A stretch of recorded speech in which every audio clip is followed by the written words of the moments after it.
Out there in one of the dungeons, an S rank to be precise, our MC Su Ming clears the Death Den, which is known as the most ancient dungeon and the first S rank to appear in their world. He eventually shows up looking worn out and tired after slaying the god-tier aberrant beasts. But to his surprise, he sees the warrior group staring at him like prey, demanding that he hand over the artifact he had gotten from the dungeon. Despite knowing he's the god of slaughter, they confidently tell him to get ready to die. Su learns that it was all orchestrated by Zhang Xuan, his supposed friend whom they've teamed up with since they awakened. Now Zhang plans to strip Su of his powers.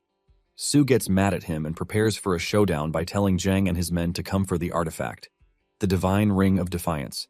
They see Su power up and note that he's using the ring's power, so as they plan to jump him, Zhang tells them to wait because the plan will soon be complete. From the sky, Ren Xiaoman approaches Su, who is surprised to see her show up. She hugs him and tells him that she heard he's being plotted against, so she came to help. Su assures her that there's no need to worry. After all, he has the divine artifact, so they are no match for him. But Su asks her the question that lingers in his mind, wondering how Zhang and the others know his whereabouts, and to his surprise, Ren stabs him in the gut before informing him that she was the one who told them. Horrified and surprised, Su asks her why she had turned against him, but Ren activates a spell, and Zhang happily yells that the plan has been completed.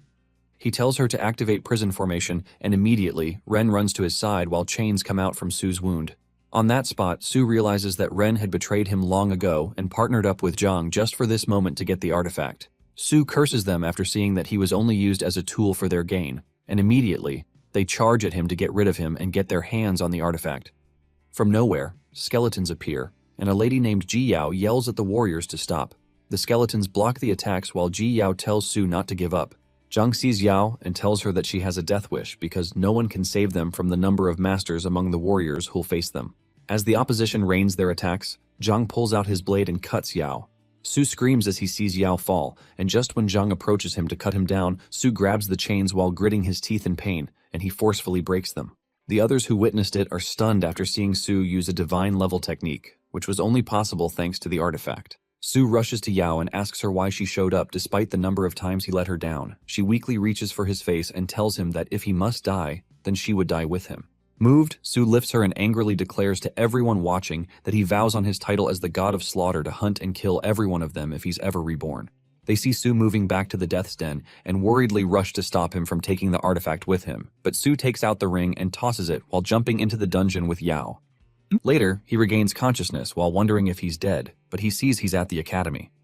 Not only that, but he's at the 127th awakening ceremony. There, the 18-year-olds awaken, and their future paths are decided based on the area of their awakening. Su looks around and recalls reliving such an event. He confirms everywhere is real and realizes that he has regressed to when he was 18. He sees that the people called to have their abilities checked are exactly as it had happened, meaning no deviation from the way things were. He smiles happily after learning he's been reborn, and the memory of his friend's betrayal flashes before his eyes. Suddenly, Zhang successfully awakens as the Magic Hammer Warrior. The students hail him after seeing that his innate attribute is an 8-star level. While the others glaze him and his family background, Su stares daggers at Zhang. Suddenly, Yao shows up and tells Su she's been looking for him. He stares at her surprisingly, and she wonders if she's got something on her face. Su then tells her he's congratulating her in advance. While she wonders what he meant, Su notes he's happy to see her. The announcer calls Yao next, and when she touches the heavenly stele, they all realize that she has awakened a hidden profession just like Zhang, but this time around, it's Necromancer with star level 7. Everyone is shocked that their set has 2 hidden profession awakeners, which seems like an overkill. Lastly, Su is called to touch the heavenly stele. As he walks there, his mates dismiss the possibility of him being the 3rd professional awakener just because he is an orphan. In the country known as the Blue Star, after the first set of awakeners decades ago, people began to awaken when they reached 18 by participating in an awakening ceremony. The awakened are known as the elite who have the powers to bend the rules of the nation and amass wealth, but they must face ferocious beasts, terrifying dungeons. And with all the cons that came with awakening, Su in his past life, who was an orphan that depended on reliefs and scholarships, awakened with amazing star-level innate attributes, the legendary profession, the god of slaughter. Currently, Su stands before the stele with the hopes to enlighten everyone once again about his ability, but when he touches the stele, it fluctuates so heavily that everyone wonders if it's the birth of a 9-star rank profession. But to everyone, including Su's surprise, the Ring of Defiance appears from the stele. He grabs it and sees that the artifact traveled through time to meet him. As soon as he touches the ring, a status window pops up and classifies him as the strongest beast slayer, his mythical profession, the sword god. The announcers and everyone around are surprised by the fluctuation phenomenon, and they wonder what profession Su is getting. Jang, on the other hand, wonders why Su isn't moving. Meanwhile, Su looks at the pop-up window and wonders why his profession has changed from god of slaughter to sword god. He scans his fingerprint, and his golden talent is the sublimation of all things. He goes through the stats and realizes that his level will be higher than that of his past life. He opens his skill set and sees there is nothing there. But as he frantically tries to operate the status window, the others wonder what is taking him so long. The system eventually answers him and scans the Ring of Defiance, and after identifying it, a bright light bursts from the stage and goes straight into the air. Everyone there looks into the air and sees that Su is star level 10. Unfortunately, he is awarded the profession, Sword Controller. Everyone is shocked at his level, and they wonder if they have 3 students with hidden professions. The problem is that the Sword Controller isn't a high-class profession, so the 10-star level seems like a high potential for a low-grade profession. When Su returns, his classmates snicker at him and note that Su will have to cultivate twice as much as others to get points matching others. They look down on him and note that the maximum he'll ever get from that profession is to act as a support in battle.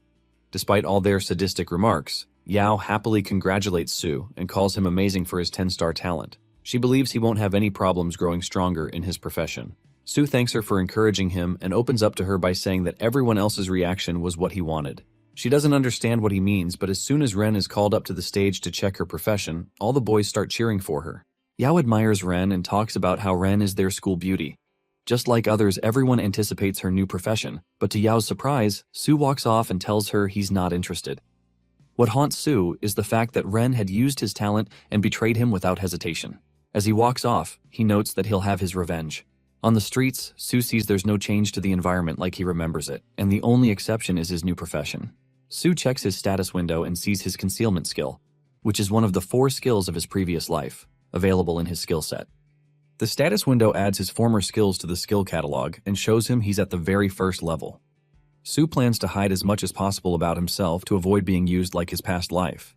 Based on the way things occurred in the past, he expects a novice dungeon challenge to show up the next day. Knowing fully well that it'll be a breeze for him, Su realizes he has to defeat a particular boss during that event, and for that he'll need good equipment. Meanwhile, Ren stays with Zhang in a hotel suite, and she calls him mischievous for having her over right after the end of the awakening ceremony. He gets pissed upon hearing about the ceremony because Su had robbed him of everyone's attention due to his star level. Ren quickly pacifies Zhang and then tells him that Su will be of use to them in the future, thanks to his high stats.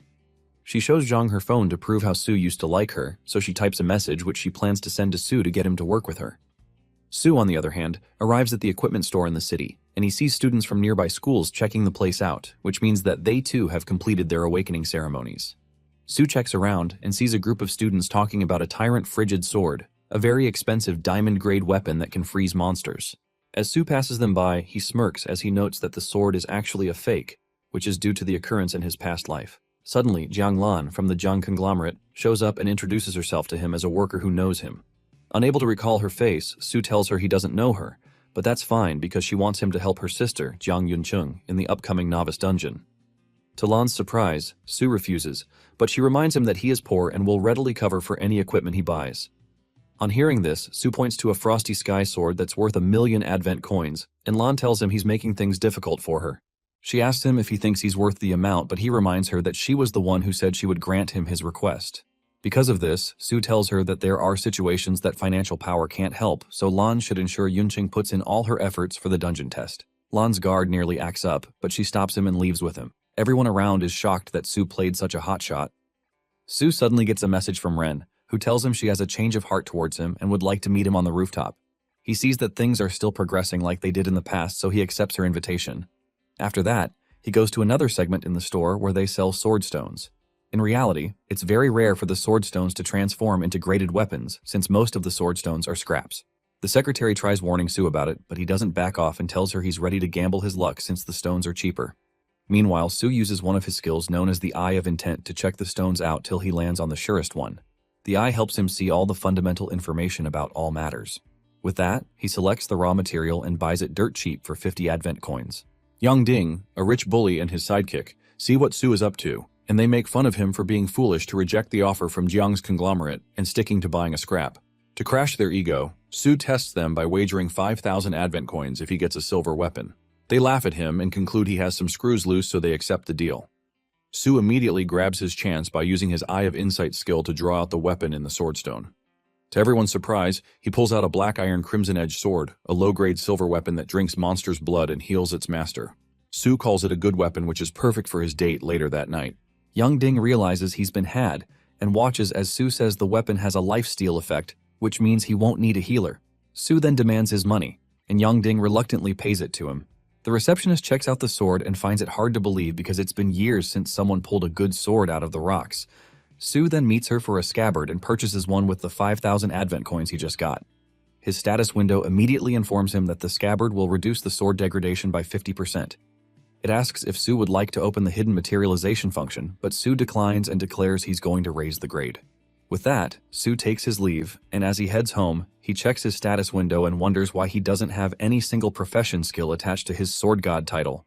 But on the professional talent tree, he has the sublimation of all things, a skill that can upgrade all loot, but it can only happen once. Su applies it to his weapon, and it gains the bloodthirst effect, making 2 abilities. 1, the Blood Drinker, an ability that heals the owner after cutting an opponent. The second one temporarily increases the owner's stats by 5 points for 30 seconds. After reading up on them, Su opens the hidden weapon materialization and notes that preparation for the next day's dungeon raid is complete. Later that night, Su goes to the rooftop where he sees Ren waiting for him. She acts like a vixen, telling him he's late, but she freaks out when she sees him hurl his sword at her. It lands a few feet away from her, and she asks him out of fear about what's wrong. Su tells her that he has shown up for revenge, but she doesn't know what he's talking about, so she tells him she came because she took the initiative to ask him out since he liked her, but now she finds it strange that he wants to kill her. Su immediately recalls how she approached him right after the awakening ceremony in the academy ended, and for the first time, he received her concern. From then on, she talked to him till he eventually asked her out and they started dating. They were the days he treasured the most due to the times they spent together, but having realized that they were fake, Su candidly tells Ren about how he's aware of her ploy with Zhang to use him. Surprised, Ren tries to cover up, but Su doesn't let her finish, and he calls her a shameless hoe. At that point she snaps, and admits that if not for his talents, he wouldn't stand a chance to talk to her. She vows Su won't get away with insulting her, but Su doesn't care, and he even threatens her social status by saying he'll ruin her pure and innocent image if he exposes her relationship with Zhang. She gets very pissed and grabs his sword to attack him, but the sword's bloodthirsty activation activates, and it cuts her face. Ren starts screaming not only from the pain, but because her perfect face is now disfigured. Su picks up his sword and says her new look suits her, and it's time for his revenge. Annoyed, Ren vows to have Zhang kill him, but Su simply walks off and tells her that Zhang can come at him anytime. Before leaving, he tells Ren that she should consider the slash done by him and that it represents how the concern he had for her has been cut. Meanwhile, Principal Wang gifts Su some items and money as a starter pack for the novice dungeon raid.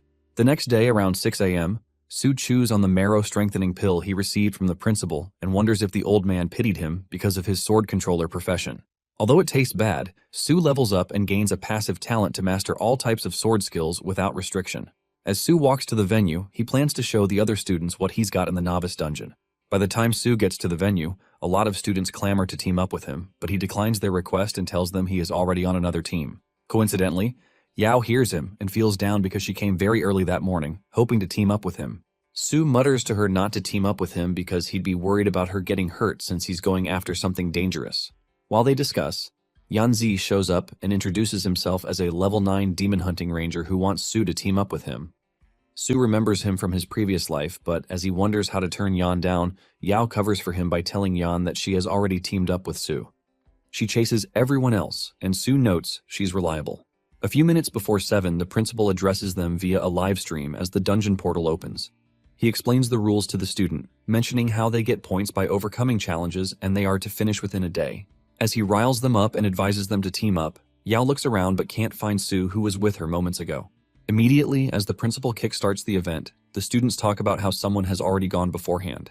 Su, on the other hand, descends into the portal, and he notes the familiar feeling since he's been there before.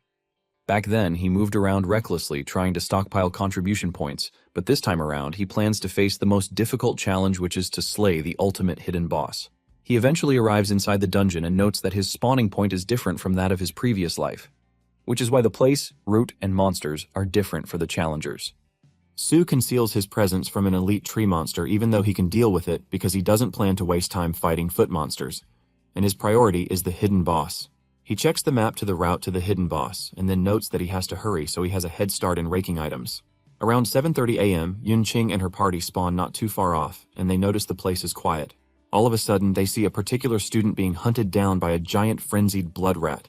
They all split up and run, but a minute later, 3 out of the 4 of them are gnawed to death, with the highest among the team being a 6-star.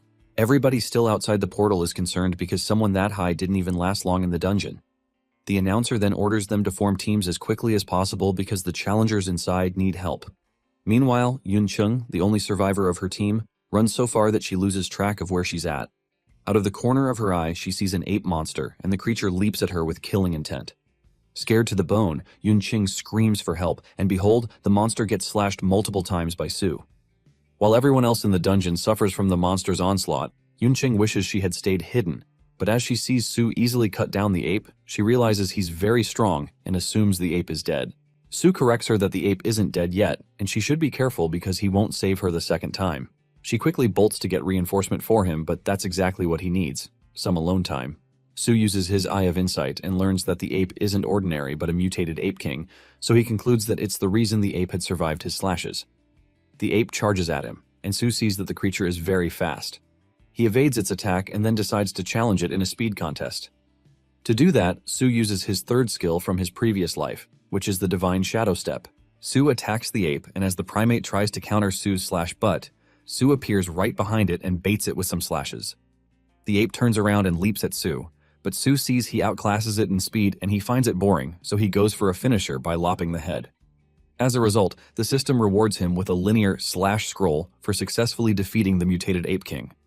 It's a low-tier bronze skill that Su says is perfect for the novice dungeon. Suddenly, Su is awarded first blood drawn for being the first person to kill a monster. Moments later, everyone receives the message that a sword controller has killed a monster. A lot of people from Su's academy assume he's the one, but some others dismiss it. After all, there are also sword controllers from other academies that are participating in the dungeon. As a result, everyone receives a healing potion. When Su hears his achievements with his title broadcast, he notes that he must be more careful by using the concealment skill to prevent them from knowing.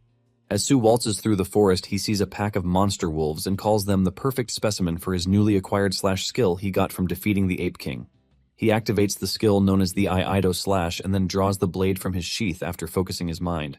Immediately, a flying slash attack goes straight to the wolves, and the monsters barely have time to react before they're cut down one after another, their bodies collapsing as experience points flood into Su's system window.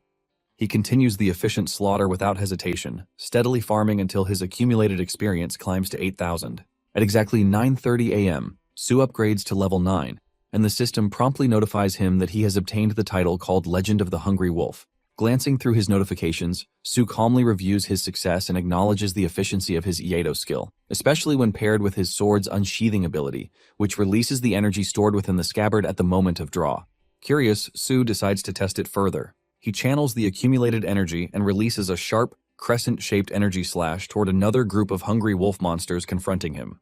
However, to his surprise, a massive level 10 Wolf King suddenly emerges from the forest depths, and it effortlessly deflects the attack. Meanwhile, at 8:30 a.m., other rookies form parties and enter the novice dungeon to begin their trials.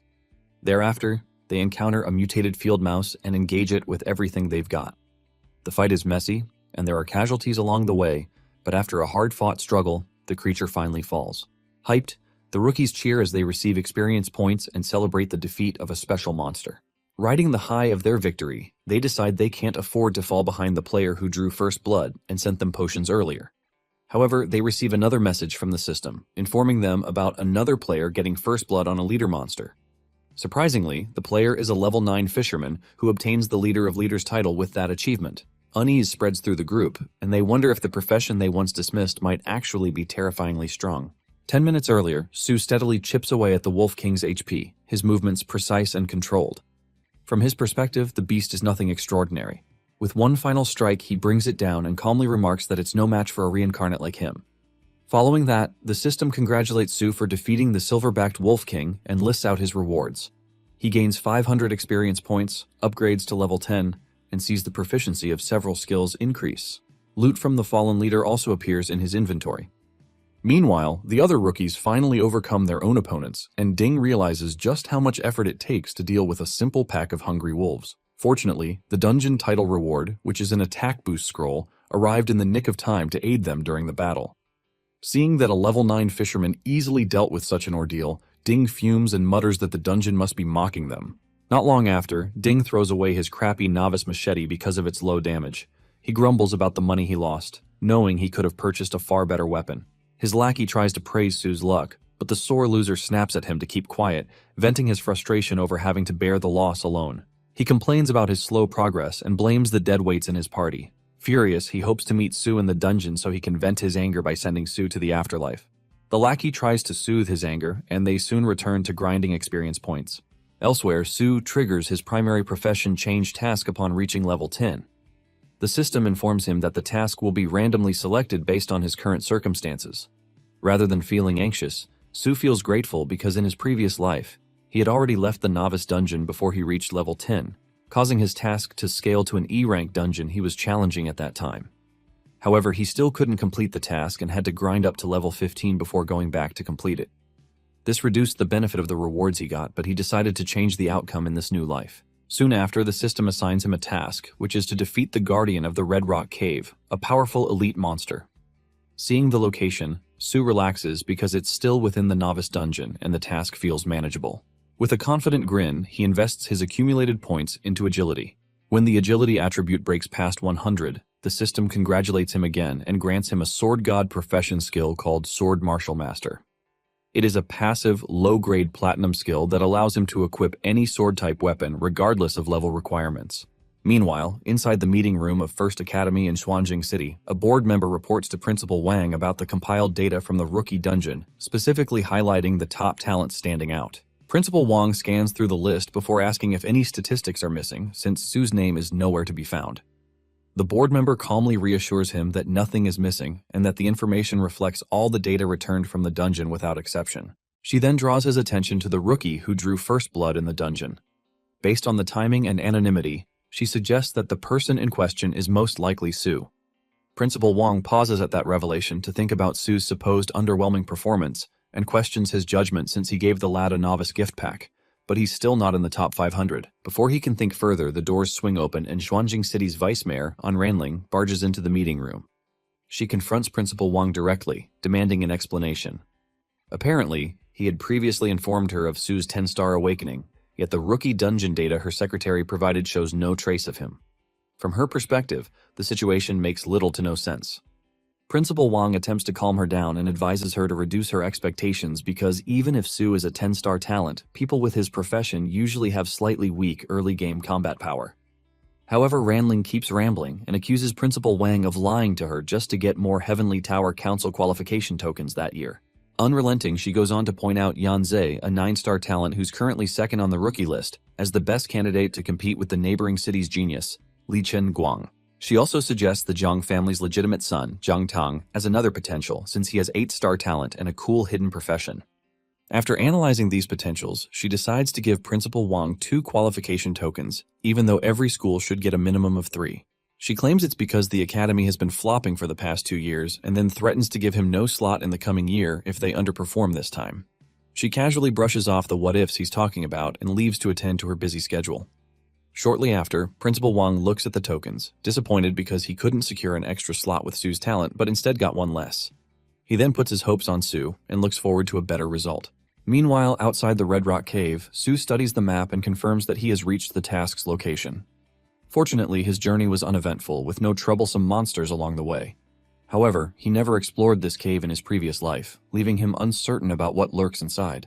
Exercising caution, he steps in carefully only for a level 6 gold-digging goblin to appear without warning. Reacting instantly, Sue turns it into minced meat with swift precision before it alerts the whole cave. Unfortunately for him, the system informs him about the triggered goblin cave awareness.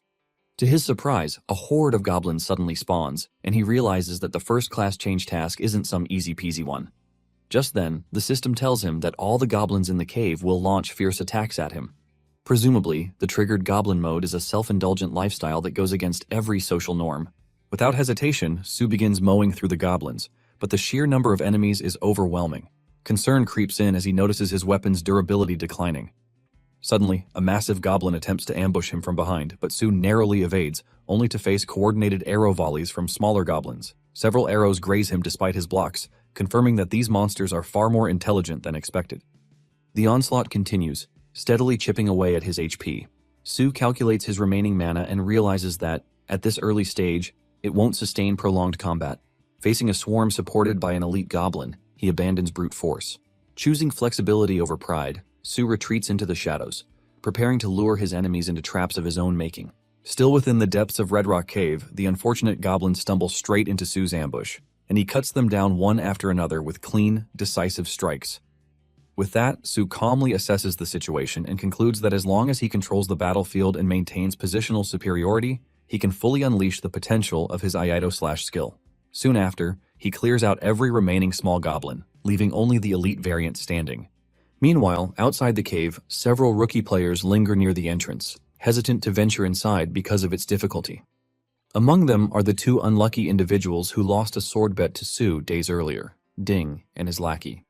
They argue quietly about whether Su or anyone among their peers would truly challenge a cave known for spawning monsters at level 7 and above. Just as the debate heats up, they notice someone exiting the cave, and it happens to be their nemesis, Su. Now, at level 11, Su casually aura farms as he checks the system notifications detailing his rewards, while his presence exudes confidence. However, he is interrupted by Ding, who lunges from behind, aiming for a decisive strike. Su reacts instantly, sidestepping with ease as the attack misses entirely. Fueled by resentment, Ding orders his lackeys to surround Su and prevent any escape. Unfortunately for them, Su has no intention of running. As Ding rants about settling old scores, he realizes that Su has already forgotten the incident that was a big deal to him. Enraged by Su's laid-backness, he orders his henchmen to eliminate Su on the spot. As the group charges forward, Su decides it is the perfect moment to test a newly acquired skill.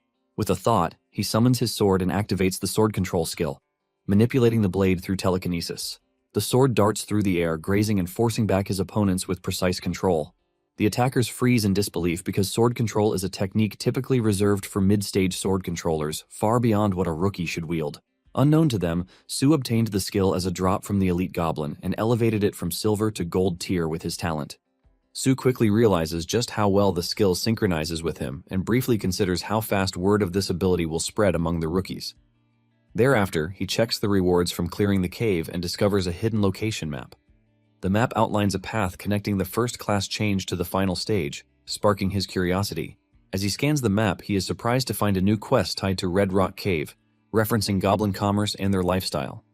Elsewhere, at exactly 11:30 a.m., a flamboyant all-girls rookie team efficiently clears out a group of low-level monsters. They hype and celebrate their teamwork enthusiastically, praising their coordination. One member thanks Fenfenzi, a 7-star awakened talent, for carrying them through the encounter. While the others excitedly inspect the loot, Fenfenzi looks back to check on the other girls in the team and soon realizes that someone is missing. She looks around, trying to understand the situation, but then discovers a shocking clue. While Fenfenzi and the rest of the girls scout for goods, they suddenly notice the swift disappearance of one of their teammates, so they begin to worry. Goblins generally reside in dark and damp places like caves and underground tunnels to avoid sunlight. As a result, they're able to avoid natural predators and are also conducive to ambushes and plundering activities. Since they live in groups, each group is usually led by a chieftain or an elder, who serves as a leader in various capacities, including warrior, craftsman, hunter, and priest, as appointed by the leader. To maintain the growth of the group, goblins possess a high birth rate and rapid reproductive capabilities. After shortly learning about goblins and the fact that they sometimes try to breed with human females, Su arrives at the coordinate position of the cave. To his surprise, the cave doesn't seem to be anywhere in sight, so he wonders if he got the coordinates wrong. Scanning the area with his eye of insight, he then understands the situation. The red cave is in an underground cavern whose entrance is hidden by thick smoke. When Su enters the cavern, he gets to an area where he spots some goblins. Realizing that the entire colony is probably in the cave, he understands that killing one of them would alert the rest. He then hides himself as he observes the area for the treasure. While observing, he finds the body of a female student, who has probably been violated to death by the goblins. He then confirms what he learnt about the creatures to be true. Shortly after, he sees a student named Jiang Yuncheng, who must have also fallen into the goblin's smoke trap. Rather than the other student, Yuncheng is still conscious and trying to ward off the horde of goblins trying to approach her. Su then sees it as a perfect opportunity to let her stall the goblins away while he secretly steals the treasure.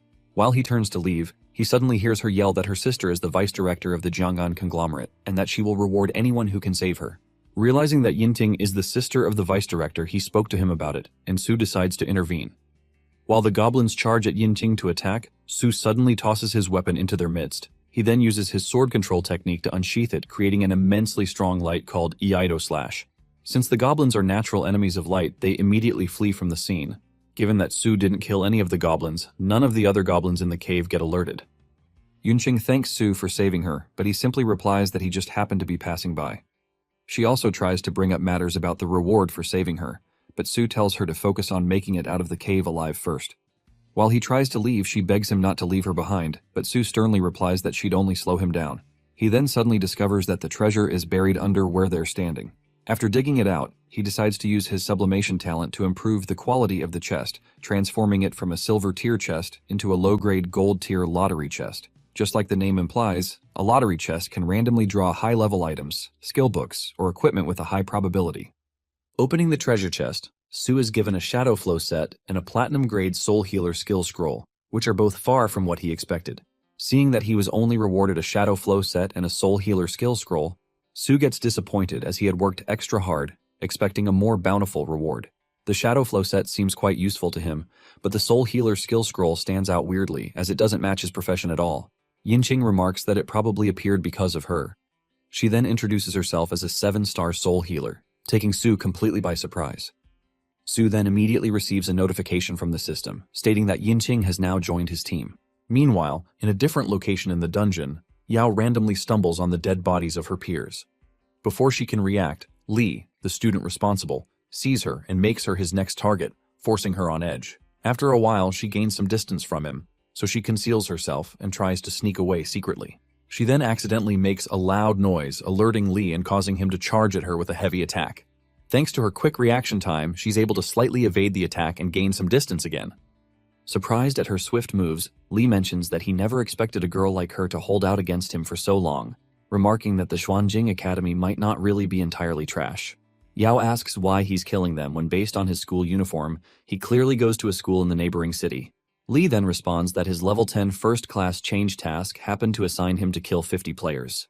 According to him, since it'd be strange for him to suddenly start killing people around him, he decided to visit their weak school to do justice.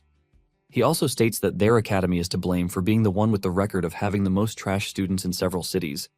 Suddenly, he charges at her, but Yao tries to block him off with her necromancy skeletons, which he easily destroys.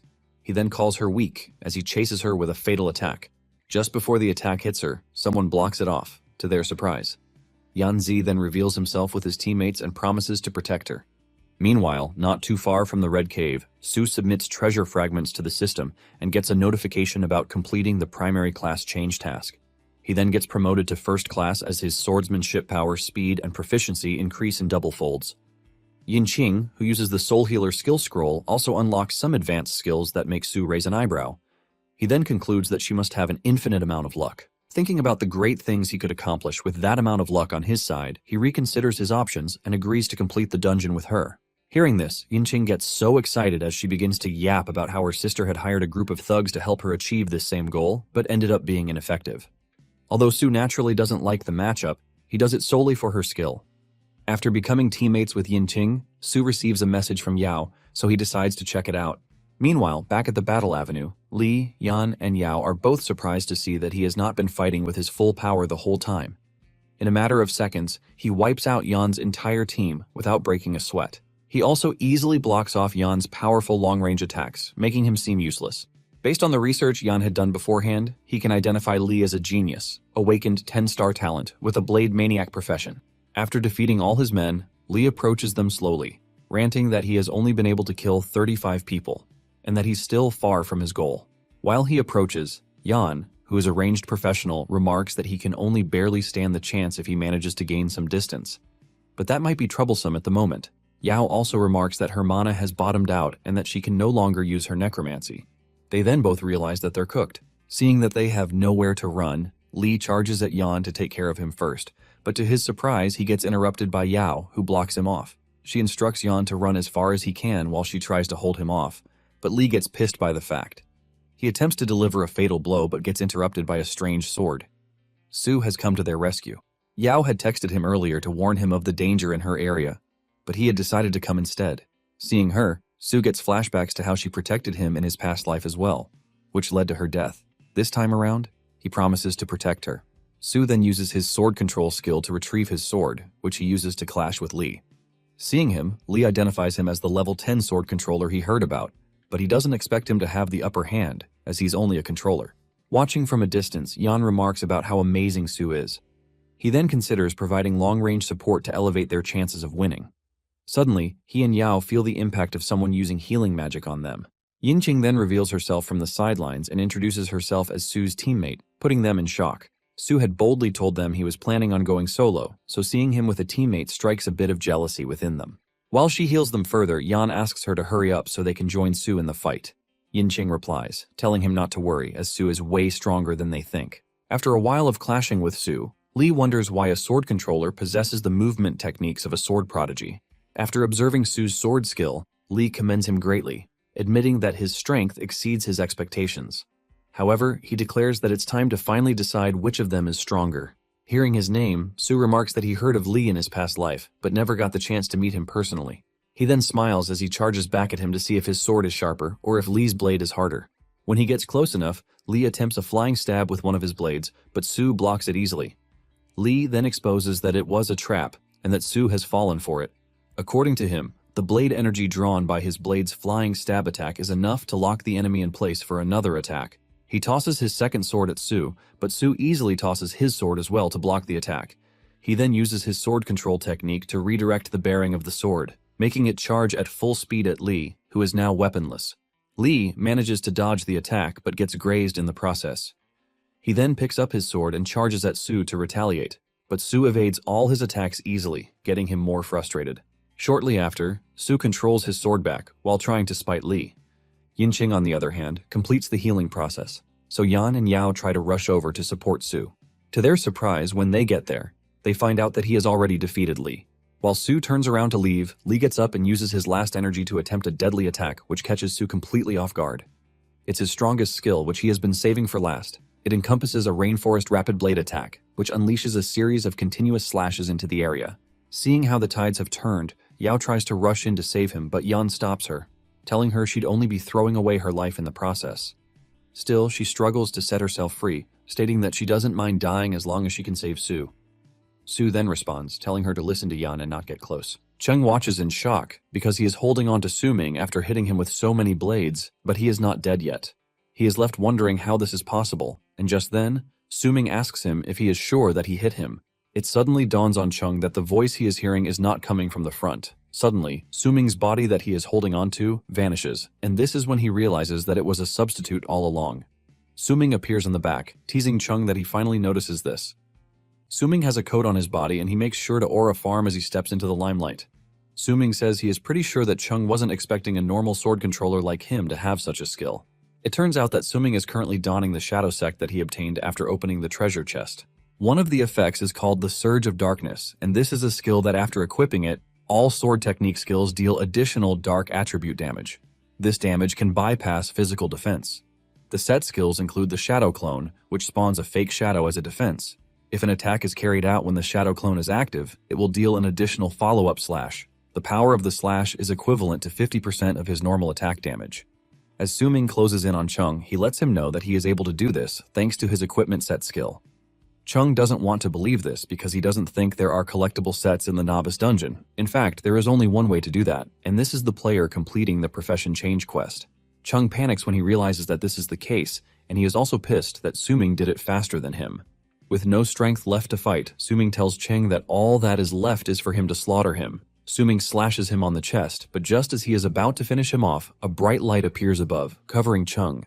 The light transports Cheng from the location, and Yanze recognizes this as the life-saving ornament. Jiao is surprised to hear this, and Yanze explains that it is a tool that allows a player to exit the dungeon in emergency mode. Yanze says one of the ornaments costs hundreds of thousands, which means it is not an item that can be farmed in a dungeon. Su-ming then tells his teammates that the neighboring city must have spent a fortune to protect their 10-star genius. He admits that they actually went all out just to save him. By 2 p.m. that day, the lady official in the meeting makes an exclamation remark that catches Wang's attention.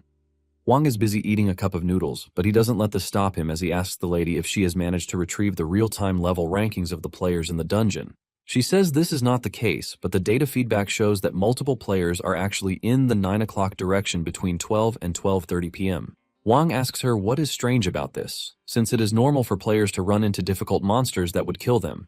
The lady then mentions that data analysis shows that they were killed by player data, not from the city's region. The moment Wang hears this, he realizes that the neighboring city is already playing tricks, and he tells her to save all the data records pretty well. Since their academy is always at the bottom of the barrel, they have become a target for bullying by other regions. Wang then asks her about the progress of the students clearing the dungeon, and she replies that it is good at that moment. She mentions that most of the teleportation zones have already been taken by the students, and the limited dungeon footage that they can retrieve in real time shows that some capable players have already organized large forces to start tackling the dungeon boss stages. Apparently, Zhang is the one currently taking the lead, and just as expected, he is full of potential. Wang hopes that Zhang will be able to kill the boss so that glory can return to the academy. The real-time ranking data analysis soon shows up, and it reveals that Zhang is currently on level 9. He is tied with Yanzi, who is also on level 9. The second and third places are Yunqing and Ji Yao, who are following closely. Wang is impressed by all of these, but he still asks for Suming, and he is informed that Suming isn't in the data for the top of the leaderboard. However, Wang tells the dude to look through it closely and tell him where Suming is. After a closer look, they are both left speechless to find out that Suming is still stuck on level 2. From the data they received, after Suming took the first blood, his level didn't rise again. Unknown to them, Suming is currently on level 14. The moment he reaches level 14, the system unlocks a hidden set of appearances for him. At the same time, his other teammates have seen an insane increase in their levels in just 2 hours of killing monsters. Yunqing tells her teammates that they should be thankful to Suming because it is his influence that has helped them to level up fast. Jiao talks about how great their squad is because they have a healer and a player with long-range abilities. Jiao can also summon skeletons to provide cover, and the most important person is Suming, who is extremely strong. Suming teases them, saying it is all their strength and he is only following their lead. Jiao tells him to stop being sarcastic because if not for him, Cheng would have killed them. Jiao talks about how incredible Suming is, and she mentions how confident she is that they can go ahead to take down the dungeon boss if they challenge him as it is. Suming tells Jiao that she is actually right, but his target is not the ordinary boss, but the more powerful hidden boss. Fortunately, Suming just found a water ripple key, which he obtained after killing the elite spike-toothed beast. Suming mentions that to find the dungeon's hidden boss, they have to solve 3 riddles guided by the dungeon data and collect the corresponding 3 items. For the first riddle, they are told that when the silver moon hangs by the shore, the green waves part, and the red armor sleeps in the core of the cold abyss. Suming wastes no time answering this, telling the system to trigger the location, Silver Moon in the Sky. He mentions that there is no dungeon weather in the novice dungeon, and to find the silver moon, there is only one place in the dungeon where plants can grow into the shape of a moon. As they walk past the lake in front of them, they find exactly where they are going, which is the location of the hidden boss. The second riddle goes this way, saying lake water turns to mist. Using iris petals as a guide, beneath the sunken sand, the armor still keeps the old covenant. Suming reveals that from the moment he entered the dungeon, he immediately gathered the trigger items, iris flower from the monster area, to combine with the water ripple key farmed through the hint of riddle 3.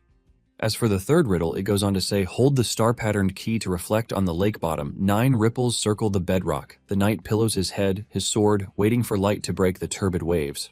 Suming combines the trigger items, and the moment it starts to glow, Suming places it above the lake. His teammates are shocked to see this, and Jiao asks him how he was able to solve the riddles. Before they know it, a whirlpool emerges in the middle of the lake, and a knight emerges holding his sword out. The scary knight fully emerges on horseback while answering the riddles that were solved. The team is hit with red warnings, telling them that the hidden boss has appeared, and he is known as the Guardian of the Lake, the Lost Knight. To engage the hidden boss, Yanze and Jiao immediately join Suming's party, with Suming being the captain. Suming urges the team to prepare for battle because the hidden boss challenge has already started. 15 minutes after this, Suming and his team are seen hiding out in the woods. It turns out that the night wasn't what they were expecting. They ask Suming if he thinks it is okay for them to hide out like chickens like this. Suming then points their attention to the fact that the guy rides his horse so fast, and there is no way they can kill him that way. It turns out that the knight's mount speed is 500 points, which is insane. It is so overwhelming that even if the 4 add up all of their stats, it doesn't reach half the knight's stats.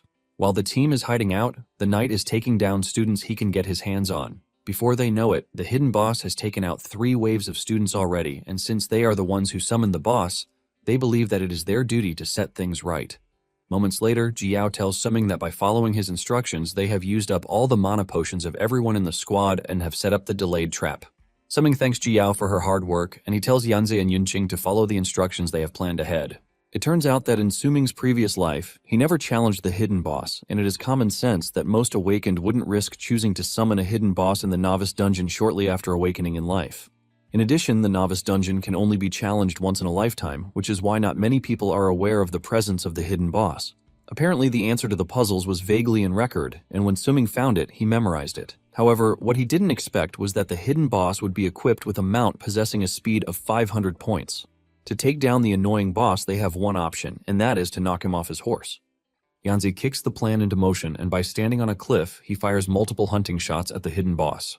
The knight blocks some of the shots, and those that hit don't even do anything to the knight because of his heavy armor. With Yanze firing annoying shots at the knight locks onto him as the aggro target. The moment he realizes that he has gotten the boss's attention, he screams out to inform Yunqing, and Yunqing also sets off her own course of action. She sets off a fire that starts emitting a cloud of smoke in the knight's path. Basically, the plan is to have Yanze draw the boss's attention with his long-range skills, and after this, Yunqing will create a smoke in the area the boss must pass through to block the boss's vision. This was a trick Suming learned from the goblins when he went to the Red Cave. Everything goes according to plan, and as the hidden boss finds himself in the cloud of smoke, he suddenly notices skeletons scattered around to delay his advance. The knight raises his sword to try to destroy the skeletons, but Jiao activates her delaying trap to trap the knight. It turns out that this was the trap Jiao had set up in advance. With the boss slowing down, Suming makes his move. He lunges toward the boss from behind, and he admits that without his teammates' help, there is no way he would have been able to solo the knight. Before the hidden boss knows what is going on, Suming has descended upon him. Suming grabs the knight and drags him off his horse. The team screams out in celebration because their plan to knock the boss off his horse was successful. However, Jiao urges her friends not to let their guard down yet because this is just the first phase. 10 minutes earlier, Jiao had told Suming that even if they are able to knock the boss off the horse, it still doesn't mean they have what it takes to deal with him because they would have been exhausted already. Suming replied that they would have done enough, telling her that when that time comes, they should just leave the boss to him. With confidence, Suming had told them that he would solo the boss. Now, in the moment, Suming and the boss engage in a fierce battle. Suming takes on the boss without fear as their swords clash against each other. While the two are engaging in this intense battle, his teammates are watching in awe from behind. However, Yanze cannot sit around, and he plans to help Suming, but Jiao tells him to chill out. Jiao reminds them that Suming already said they should leave the fight to him, so they have to trust Suming's words because they have their own mission. As the battle intensifies, Suming activates the Shadow Step, giving him the advantage to deliver fast-paced attacks on the knight's body. With Suming's incredible speed, the knight appears really slow. Suming scolds the knight, saying he is actually really slow without his horse. His speed has significantly dropped from 500 to an insane 55. Suming concludes that a hidden boss is nothing special, and he continues to exert more power on the knight, aiming to kill him as fast as he can. However, everything Suming has thrown at the boss hasn't even taken a quarter of his armor. To make it worse, Suming's weapon durability has dropped to 7%.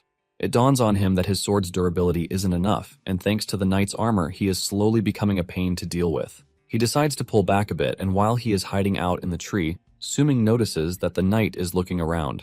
He figures out that he is looking for his horse, and he commends him, saying he is actually smart because he knows how fast he is whenever he is on the horse. However, Suming tells him to forget about his horse because his horse has been led away by his team. It turns out that Jiao and the others have taken the horse away from the location, but they are having a hard time with the stubborn horse.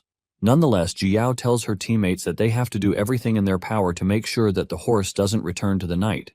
She mentions that the mission was entrusted to them by Suming, and this was after he told them to leave the boss to him. He had told them that their mission is crucial, and this is for them to restrain the boss's horse no matter what it takes to make sure he doesn't mount it again. While Suming is hiding out in the tree, he returns the sword to the sheath, and when he returns to the fight, he draws, taking full advantage of the skill attached to this. However, the knight prevents Suming from coming closer by unleashing the Roaring Water Blade skill that almost catches Suming in its range. Suming manages to jump backwards as the knight's sword shatters the ground, and Suming is surprised that the knight knows a few skills. The knight comes after him, but Suming pulls back, while covering his retreat with the sword control. This forces him to engage the knight aggressively, ultimately dropping his weapon durability to 3%. Suming realizes that he has no luxury of wasting any more weapon durability. He engages his eyesight and realizes that the knight's armor is about to be breached, so he just has to hold out. The knight remains on the offensive, while Suming finds himself trying to cope with the knight's insane agility. Just then, the knight catches up to Suming and he puts everything into impaling him, but in the end, it turns out that he only killed a clone. Suming appears in the distance, talking about how the shadow skill is effective on all enemies, be it monsters or humans. Suming activates the full set while talking about how much he likes the equipment set. Suming then hurls his sword at the knight using sword control, and this time around, he is able to finally break the knight's annoying armor. Suming leaps toward the knight with joy, but at the same time, his weapon's durability runs out. Surprisingly, Suming has another plan in mind. He activates the shadow sword that comes with the equipment set. With the shadow sword, he delivers a vertical cut to the knight's open body. At 3:30 p.m., Wang heads to the school's administration communication room to join his counterparts from the other academies. Wang expresses his surprise that the other principals have already been chatting in the communication room for a while. The principals claim that they have not been there for long, but it appears that Wang just came very late. They tease Wang, asking him if no student in his academy has been able to challenge the dungeon boss yet. Apparently, the dungeon clear result will start coming in one after another after 3 p.m., but since Wang's school is always at the bottom of the barrel, they mock him, saying there is no need for him to rush to the meeting to make a report. Wang then mentions that he didn't come late because of the dungeon, but because he received a real-time data report from inside the dungeon. Wang says that there are players from outside his school who have secretly entered his school's novice dungeon, but he hasn't figured out the intruder's identity just yet. Nonetheless, he is pretty sure that the intruder is from one of the 3 academies of the neighboring cities. Wang asks one of the principals, Ji, if he is the one because the intruder is said to be using blade skills. Wang is asking this because he heard that he has a genius at his school who is an expert in blade weapons.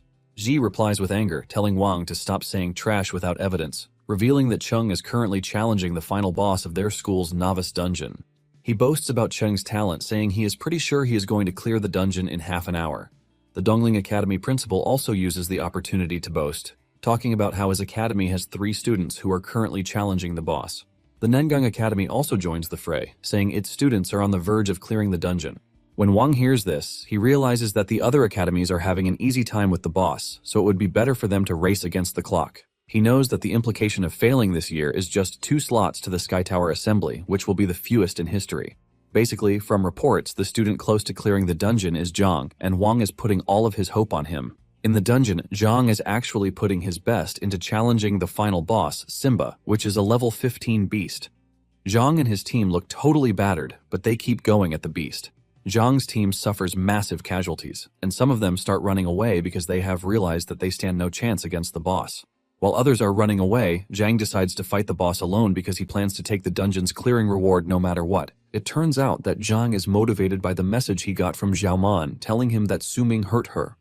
Xiaoman had urged her boyfriend to get revenge for her, and Zhang is ready to put everything on the line to get the reward so he could enact vengeance on Suming. Just as he is preparing to go full rampage mode, the monster in front of him vanishes. Zhang is left in shock as he doesn't understand what just happened. The students' status windows pop up and it turns out to be a dungeon notification. The students are informed that a squad has defeated the hidden boss. The students are congratulated and are told to prepare for their return home in triumph. When Jiyao and the other 2 see the notification, they immediately figure out that Suming was the one who successfully soloed the hidden boss. Wang is in the meeting with the others when everything turns bright, revealing that there's been a winner. Wang doesn't even see his academy winning this, so he stays quiet while the other principals are busy arguing over who might have cleared the dungeon. Everything becomes shocking when they realize that the academy that cleared the dungeon is the Xuanjing Academy. When some learn of the hidden boss, they don't want to believe that a hidden boss actually exists in the dungeon. Students from the Xuanjing Academy boastfully talk about how their students came together to kill the hidden boss. Most believe that it was Zhang and his team who took down the boss, but little do they know that their savior is Suming, who managed to reach level 16 in the end of it all. Suming's teammates rejoice, commending him for carrying them because they jumped 2 levels thanks to him. Suming calls his teammates together, telling them that they should distribute the rewards for killing the hidden boss before the exit portal opens. Yanze tells Suming that he is content with the level increase and isn't really interested in the rewards. Yunqing joins Yanze, saying she is good with the increase in level 2.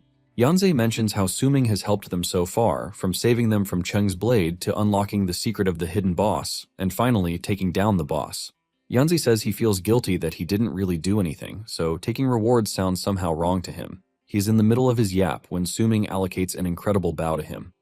This is a powerful bow that he will be able to use when he reaches level 20. Yunqing also receives a heart soul necklace, which increases the soul power storage limit as well as absorption efficiency.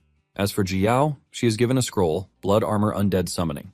Apparently, after learning this skill, she will be able to summon the hidden boss Blood Armored Undead Knight. In addition, the summoned creature's attribute levels depend on the player's attribute levels. After sharing the loot, Suming lets them know that the loot dropped is linked to their respective profession rewards. He mentions that this simply means he is not the only one who acknowledges them as part of the team that successfully killed the hidden boss.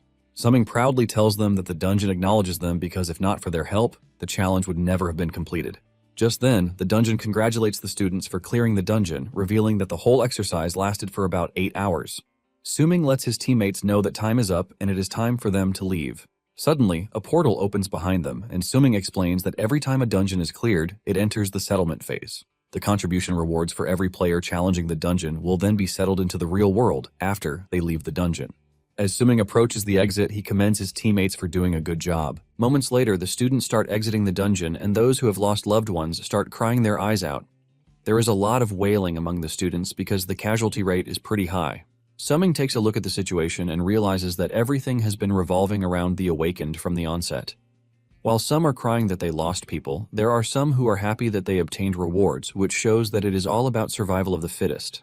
Just then, the principal shows up on the screen, congratulating the survivors, telling them that this is their first challenge after awakening as they step into the world of the awakened. He says this is the final lesson the Academy can give them as graduates. Wang continues his speech, saying being awakened doesn't only represent power, money, and honor. He says it also represents responsibility, love, and peace. He tells those who have lost close ones to remember the sadness and pain, while those who have obtained victory to remember the responsibility and pursuit. While the principal is giving his speech, Jiao asks Suming how he feels about everything because a lot of students have just lost their lives. Suming then tells her something shocking, revealing that she doesn't have to worry because the dead students will be resurrected. He hasn't finished saying this when the principal tells them that to complete the lesson of the novice dungeon, all of the classmates, relatives, and lovers that they lost will be resurrected in 30 minutes. The students are shocked to hear this, and Jiao is especially stunned because she can't understand how Suming knows this fact. After everything settles down, the dungeon enters the reward settlement phase to distribute rewards. The rewards are distributed according to their contribution and the number of monsters that they killed when they were in the dungeon. Everything was going fine until it got to Suming's turn. A long list of achievements is displayed on the screen, showcasing the number of monsters that he defeated.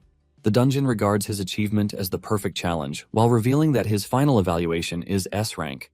To everyone's surprise, Suming alone contributed 91% of everything that went down in the dungeon.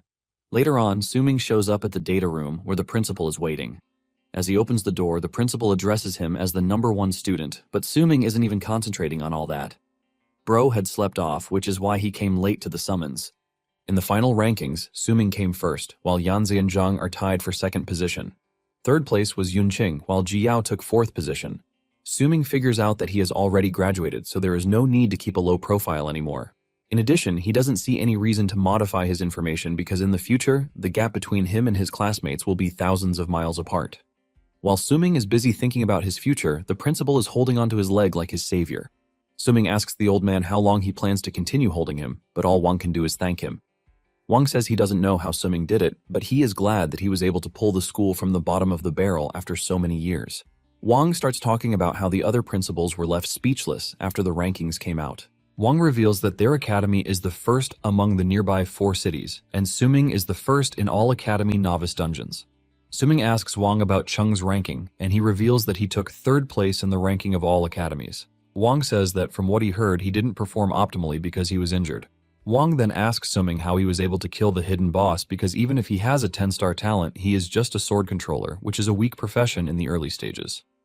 Wang mentions that from what he knows, Suming is not from a noble family, nor does he have enough money to buy god-tier equipment, but he was able to kill a hidden boss that is above his level. Wang admits that in all of his years as a principal, he has never seen a student as strong as Suming. Wang also knows for sure that Suming didn't pull off this incredible feat because of the materials he sent to him, because these are items that can only increase his combat power a bit. Before he can continue yapping, Suming cuts in, saying he was able to win thanks to his good luck.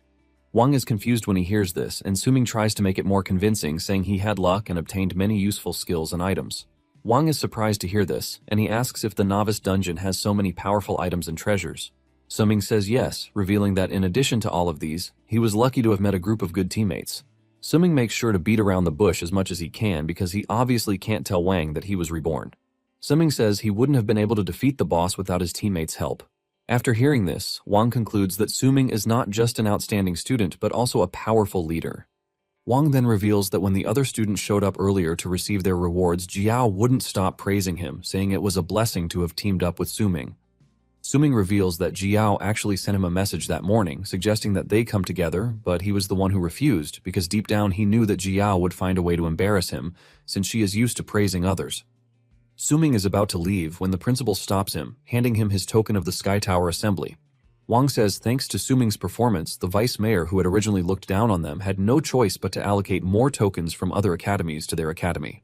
In the end, the academy was able to secure 5 token quotas that year, and they were given to Suming, Jiao, Yanzhe, Yunqing, and Zhang. Wang then tells Suming that he would like to explain the importance of the Sky Tower Assembly to him, but Suming says there is no need for this because he is very clear on it. Basically, the Sky Tower Assembly is a place that many newly awakened students dream of. After awakened students finish challenging the novice dungeon, which is equivalent to graduating from the academy, they step into the world of the awakened. Most students can only accept training from junior dungeons in the future, challenging upwards slowly, step by step, but steadily and surely. The risk is that the improvement and the speed are slower. However, the Sky Tower Assembly qualification is different because those holding the Sky Tower Assembly token have an additional, faster training channel. Although the challenges inside the tower vary, the improvement rewards obtained are abundant and fast. In Suming's previous life, he didn't get the qualification for the Sky Tower early on, which prevented him from widening the gap with most players early on. Basically, the resources obtained were not enough after being divided equally, but Suming plans to make everything different in this current life. Wang then offers his sincere congratulations to Suming, telling him that he has graduated from the academy, but he lets him know that future challenges won't be like the novice dungeon, where he can start over if he fails. He tells him that the challenges he will face in the future will give him just one chance, and this will deal with his life. Wang stretches his hand towards Suming, telling him that he hopes he can achieve great things in the future by contributing to the world. Suming smiles, and he takes the principal's hand, assuring him that he understands. Later on in the city's wealthy district, Yunqing is seen celebrating with her family over her success. Her father hugs her tightly, talking about how happy he is that she returned safely and even took 3rd place in the academy. He believes that the helpers Lan hired came through, but Lan quickly corrects the misunderstanding. Lan reveals that Yunqing was helped by a student named Suming. Yunqing confirms this, saying the helpers her sister hired all failed and she almost failed too, but Suming showed up and saved her. She says Suming not only saved her, but even gave her good skill books and equipment. Yunqing lets her father know that Suming is incredibly powerful, and Lan mentions that she initially wanted to hire Suming, but they ran into a bit of a misunderstanding. Lan says she never expected that fate would bring them together in the end, and she admits that they have to find a way to properly thank Suming. Their father is surprised that the two agree on the same thing, and because of this, he concludes that it would be proper for them to find Suming to thank him. Their father then tells Lan to get Suming's contact information. He adds that he has hired the best chef to cook for them that night to celebrate Yunqing's success. Suddenly, the man gets an important call, and he initially wants to hang up until he hears the nature of the call. The man walks to a private place to talk, and this is when he learns that in the past 2 days, someone has sent assassins to murder their people. The man asks the official calling him if he knows who is behind the whole thing, and the man reveals that it is the Zhang family. 2 days later, Jiao contacts Suming, telling him that it is time for them to head to the Sky Tower, and she tells him that he has to be with them. Suming agrees to this, but suggests that they go ahead, promising to come and join them. When Suming is finally ready to leave, he remembers that Wang told him that all he needed to go to the tower was the token that was given to him. He is to summon the teleportation portal to his destination, and the teleportation portal can only be entered by those who have obtained the qualification for the Sky Tower Assembly. Suming follows the procedure as said, and the teleportation portal recognizes him as one of the qualified awakened. With a smile on his face, he steps into the portal, and by the time he reemerges, it is right at the 100-layer tower. Apparently, in his previous life, he was only able to come to the tower by chance.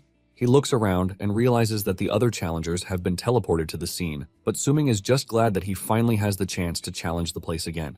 He makes his way to the entrance and he uses the token as an identification to unlock the door. The moment he steps into the hall, he sees information on the screen, telling him and the other challengers to wait for the ceremony to start in the first-floor hall. Suming is left speechless because the hall is actually bigger than it was in his previous life. Suming is admiring the view when his teammates show up.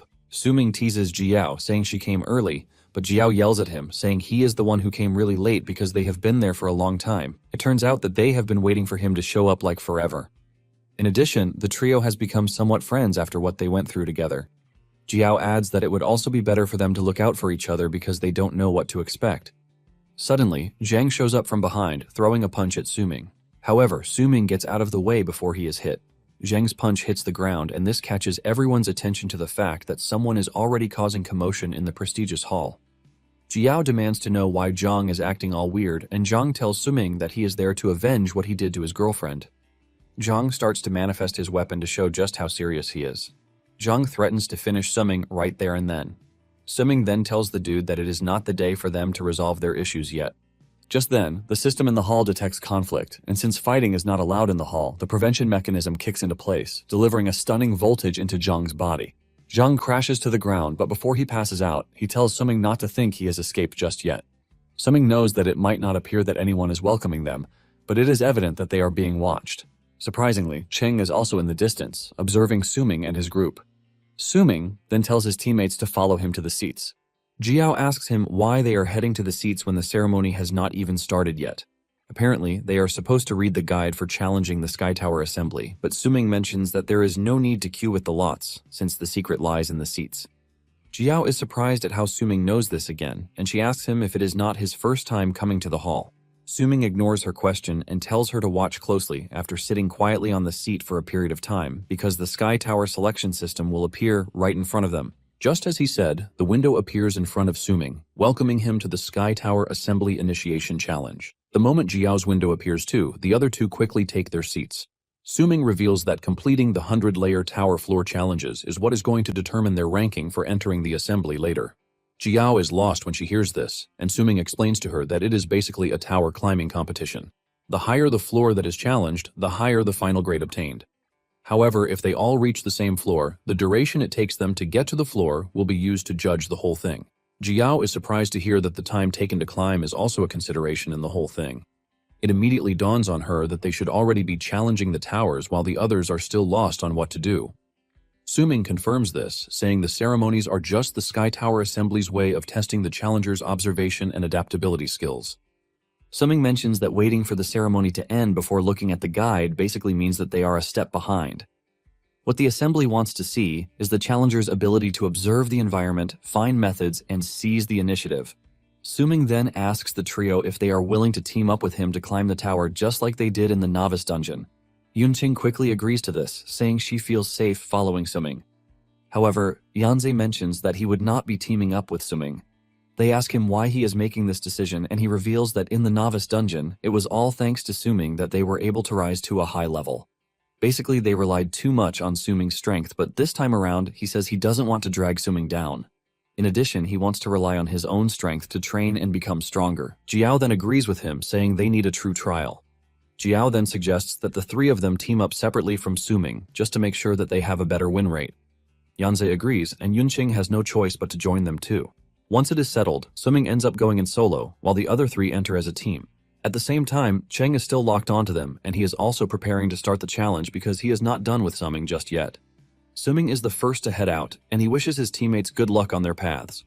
The moment he arrives at the first floor, Suming is registered as Challenger 001 since he is the first to enter the 100-layer tower. Suming is confident that he knows what monster he is going to face, but suddenly, a freaking chicken emerges in the distance, shocking him. Suming is left wondering why the challenge is different from his previous life. Suming easily grabs the chicken, wondering what it is that he is supposed to do with the chicken. In his previous life, when he challenged the tower, the first monster he met was a level 5 monster, a purple-furred fiend tiger. Since the challenge is totally different this time around, he wonders if the tower is mocking him for being a noob, which is why they sent a chicken his way. Suddenly he notices that the chicken has question marks on its level section, which is quite unusual. Just when he is about to go for a quick kill, the chicken breaks free and flies off into the distance. The chicken lands on the ground, and the aura on the chicken immediately changes. Its eyes turn red, and its expression goes from a harmless chicken to Agent 47's expression. The chicken dashes towards Suming at a blinding speed, and this is when he realizes that the challenge is not as simple as he thought. Back in the hall, the challengers are finally informed that the ceremony has ended, and what is next is the challenge explanation. Suddenly, the challengers notice that there is already a leaderboard. The current first position goes to Challenger 002, and the challengers are left wondering how there are already people challenging the towers when they were still participating in the ceremony. It turns out that Challenger 002 is Chung, and he has just cleared the second floor too. Meanwhile, Suming is still struggling with the chicken, which he thought would be a simple knock-and-go monster. Suming realizes that the chicken is hard to deal with because of its incredible speed and explosive power. Even when he increases his own speed, the chicken still finds a way to avoid him. Suming tries to keep up, but all he sees are lasers hitting him in all directions.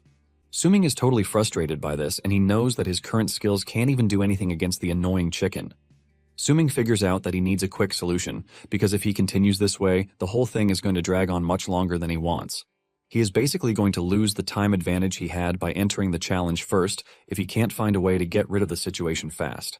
Suming then decides that he is going to try out his new skill, which he obtained after killing the Novice Dungeon's hidden boss. Suming dashes toward the chicken, swinging hard at it, but it leaps into the air to dodge his attack. The moment the chicken lands back on the ground, Suming smiles because he has the chicken exactly where he wants it. It turns out that he has already set up a skill known as Sword Tomb beforehand. The Sword Tomb technique summons a giant sword to burst out of the ground at the designated target, causing massive damage. With the Sword Tomb hitting the chicken exactly when he wanted it, Suming is left wondering if his plan worked. However, by the time the dust clears off, the chicken remains active, and Suming groans in frustration because at this point, he doesn't think there is an end to his suffering. Suming complains about how an ordinary chicken is not something someone would meet on the first floor, and the moment he realizes this, everything becomes clear to him. The chicken comes dashing in again, but this time, Suming has another plan. He immediately resorts to the chicken immobilization technique, which cripples the chicken in fear. Suming smiles because he was right after all. The monster was just an ordinary chicken, and without wasting time, he cut down the chicken. Basically, the chicken immobilization technique is a stress-induced death defense mechanism. With the chicken out of the picture, Suming is congratulated on clearing the first floor. Suming realizes that the first floor was there to test his intelligence, not strength. He admits that the 100-layer tower for that year is pretty interesting. As he proceeds to the second floor, he realizes that the current number 1 is Chung, and it appears that the other challengers are already rushing into the tower, so his time advantage is already gone. However, this only gets Suming fired up because he now wants to capitalize on his speed. He is determined to win, and nothing is going to stop him from doing just that. At the same time, the challengers outside have finally learned how to challenge the tower, and they are pissed that the ceremony wasted their time. As they rush to get a seat, they realize that Chung has already cleared 6 floors, making him the number 1 on the leaderboard. Surprisingly, Jiao and her team have also cleared 4 floors, and they are sitting in 3rd position. Tied with them is the Challenger 001, who is displayed on the screen as the God of Slaughter, leaving them confused about who he might be. It turns out that after clearing the first floor, Suming was offered a reward, which is a chance to input a custom title. Suming was surprised by this because in his past life, after he defeated the tiger, the reward he was given was a small wooden chest, and sitting inside it was a useless healing potion. Suming figures out that a lot has changed this time around, and he wonders if it is because of his rebirth. Nonetheless, he is not about to just ignore the gift, and he decides to use his profession from his previous life as the title, which is why he chose the God of Slaughter. Surprisingly, the title replaces his name from Suming to the God of Slaughter. The moment Suming sees this, he smiles because it is exactly what he wanted. Without holding back, he starts cutting down monsters, and in just a minute, those who are watching see Suming clear a floor in just a minute. Before they know it, he has reached the 4th floor, and they are left speechless at how good he is. Even though Suming is quite amazing, they don't think he will be able to catch up to Chung because he is also not showing any sign of slowing down whatsoever. When Suming is still on the 4th floor, Chung has made his way to the 8th floor. When Suming realizes that Chung has reached the 8th floor, he decides to lock in because he is basically behind, thanks to the time he wasted on the 1st floor. Getting to the 5th floor, he one-shots the monster residing there, and moments later, Jiao's team clears the 6th floor. Jiao is happy that they were able to clear another floor without any issue, and this is thanks to their incredible teamwork. While using her summons as the vanguard, Yanze is responsible for full output, while Yunqing handles healing and containment. She concludes that their teamwork is amazing, and just then, Yunqing calls the team's attention to what Suming is doing. She lets them know that in a short space of time, Suming has climbed up the tower rankings and has overtaken them. Apparently, Suming is currently on the 7th floor and has surpassed them. Meanwhile, Chung has just finished clearing the 9th floor, and he realizes that the monsters have started getting stronger, but at the same time, they pose no threat to him. He remembers that from the rules, whoever clears the 10th floor first will receive an additional reward. Chung easily figures out that the god of slaughter is Suming, and even though he has no idea why he took him so long on the first floor, he is pretty sure that Suming cannot catch up to him again. Chung takes a deep breath with the confidence that he is going to be the one to take the reward on the 10th floor. He hasn't finished thinking about this when he gets the notification that Suming just cleared the 9th floor. The two end up getting to the 10th floor at the same time, and the 10th floor's monster is a level 15 Minotaur. On the outside, the other challengers have abandoned their challenge and decided to watch the rankings because they know there is no need for them to start rushing, since there is no way they are going to catch up to the insane people who have gone ahead. They have figured out that it is better to just watch the incredible moment unfolding right in their presence. Since Chung and Suming are both on the 10th floor, bets start flying around on who is actually going to clear it first. While taking on the Minotaur, Suming doesn't even remove his second hand from his pocket, as he easily cuts down the Minotaur while also trash-talking the poor beast. In just 30 seconds, Suming had taken out the Minotaur and he finished it off with the Sword Tomb skill. With the Centaur's defeat, Suming is congratulated on becoming the first challenger to clear the 10th floor, and he is informed that he is going to get an additional reward. Later on, Zhang wakes up in the infirmary, and the first sight he sees is the nurse's melons dangling over his head. He is about to lose his senses, but he pulls himself back with the fact that the only person he has eyes for is Xiaoman. This immediately reminds him that he still has a revenge plan against Suming. Zhang rushes to the hall, but to his surprise, everyone has left the hall. He realizes that they have all set off to climb the 100-layer tower. He grabs his head in frustration because he has been left behind by the main group, and even his quest for revenge is looking really bleak. With the way things are, Zhang knows that there is no way he is going to catch up to Suming on the tower. Zhang beats himself up because he was too impulsive and shouldn't have acted so recklessly. Zhang is convinced that Suming knew about the rules but intentionally baited him into attacking him. Zhang starts thinking of a way to punish Suming, and it dawns on him that he is actually from a prestigious family, so he doesn't even have to dirty his own hands to deal with Suming. Zhang decides to use his family's power to deal with Suming even though he had been avoiding this from the start. Zhang whips out his phone to make a quick arrangement. Zhang then heads to the seat to activate the selection process, but he notices that Suming is not on the rankings. However, he could see Cheng, who is currently second on the list. Cheng has cleared up to the 16th floor, and this shows how crazy he is. Zhang is confused when he realizes that a person named God of Slaughter is sitting at the top, but he doesn't even know who this person is. Unknown to him, this person is Suming, and at this point he has cleared up to the 19th floor. Meanwhile, Suming is having issues with the monster on the 18th floor. Suming is going up against an amethyst crypt beast, which is a level 20 monster. Suming could see that the monsters are getting even more powerful as he climbs the tower. In addition, the mechanics of the floor boss monsters are getting complex. The monster he is currently dealing with has buried its main body underground, and the crystal on its head is incredibly hard to shatter at once. While he is dealing with the crystal sitting above, the buried body releases small mobs to the surface as a means of attack, and the annoying small monsters have defenses that are as tough as the crystal. Suming knows that if he were to rely on the previous silver weapon he wouldn't be able to easily break their defenses. Fortunately for him, he obtained a gold tier weapon chest as an additional reward when he cleared the 10th floor as the first person to clear it. Suming then uses his sublimation skill to upgrade the gold weapon to a platinum weapon. He ended up getting the Blackstone Rift combined sword, which he is now using. Apparently, the weapon can only be used at level 18.